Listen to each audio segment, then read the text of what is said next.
ಚಿಕ್ಕವರು ಇದ್ದಾಗಿನಿಂದಲೂ ತಾಯಿ ಮಗನಿಗೆ ಹೇಳ್ತಾ ಇರ್ತಾಳೆ, ಅಲ್ಲಿ ಹೋಗ್ಬೇಡ ಅಪ್ಪ ಹೊಡಿತಾನೆ, ಇಲ್ಲಿ ಹೋಗ್ಬೇಡ ಅಪ್ಪ ಹೊಡಿತಾನೆ, ನದಿ ಹತ್ರ ಹೋಗ್ಬೇಡ ಅಪ್ಪ ಹೊಡಿತಾನೆ, ಮರದ ಮೇಲೆ ಹತ್ತಬೇಡ ಅಪ್ಪ ಹೊಡಿತಾನೆ, ಶಾಲೆಗೆ ಹೋಗು ಇಲ್ಲ ಅಂದ್ರೆ ಅಪ್ಪ ಹೊಡಿತಾನೆ, ಇದನ್ನ ಮಾಡಬೇಡ ಅಪ್ಪ ಹೊಡಿತಾನೆ, ಅದನ್ನ ಮಾಡಬೇಡ ಅಪ್ಪ ಹೊಡಿತಾನೆ.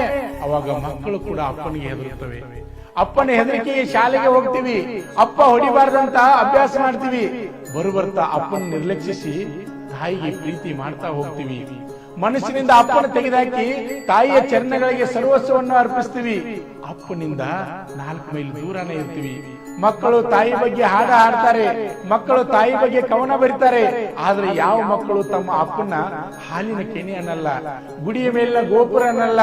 ಅಪ್ಪನ ಹತ್ತಿರ ಮಾತನಾಡಕ್ಕೆ ಮಕ್ಕಳ ಹತ್ತಿರ ಶಬ್ದನೇ ಇರಲ್ಲ. ಮಕ್ಕಳ ಆಟ ಆಡಬೇಕಾದ್ರೆ ಕಾಲಿಗೆ ನೋವಾದಾಗ ಮಕ್ಕಳು ಅಪ್ಪ ಅನ್ನಲ್ಲ, ಅಮ್ಮ ಅಂತಾರೆ. ಅಮ್ಮ ಮನೆಯಲ್ಲಿದ್ದರೆ ಮನೆ ತುಂಬಿದಂಗಿರುತ್ತೆ, ಅಪ್ಪ ಮನೆಯಲ್ಲಿದ್ದರೆ ಅದು ಸ್ಮಶಾನ ಶಾಂತತೆ. ಮಕ್ಕಳು ಆಣಿ ಹಾಕಿದ್ರು ತಾಯಿ ಮೇಲೆ ಹಾಕ್ತಾರೆ, ಅಪ್ಪ ಆಣಿ ಹಾಕಿಸ್ಕೊಳ್ಳಕ್ಕೆ ಲಾಯ್ಕಿಲ್ಲ ಅಲ್ರಿ. ಅಪ್ಪ ಇರ್ತಾನೆ ಕೇವಲ ಮಕ್ಕಳ ಹೆಸರು ಮತ್ತು ಅಡ್ಡ ಹೆಸರ ನಡುವೆ ಮಾತ್ರ.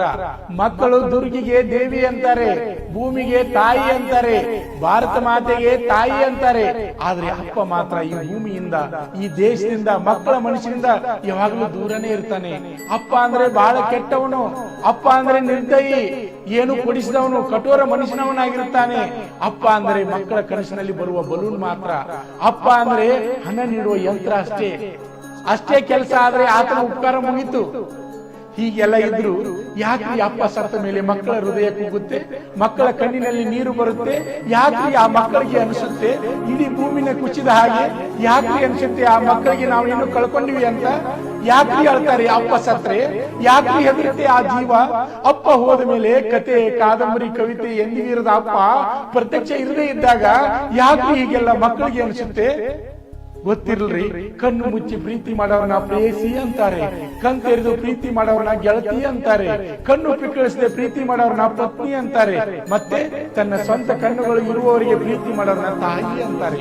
ಆದರೆ ಕಣ್ಣಿನಲ್ಲಿ ಪ್ರೀತಿ ತೋರಿಸದೆ ಪ್ರೀತಿ ಮಾಡ್ತಾರಲ್ಲ ಅವರಿಗೆ ಅಪ್ಪ ಅಂತಾರೆ.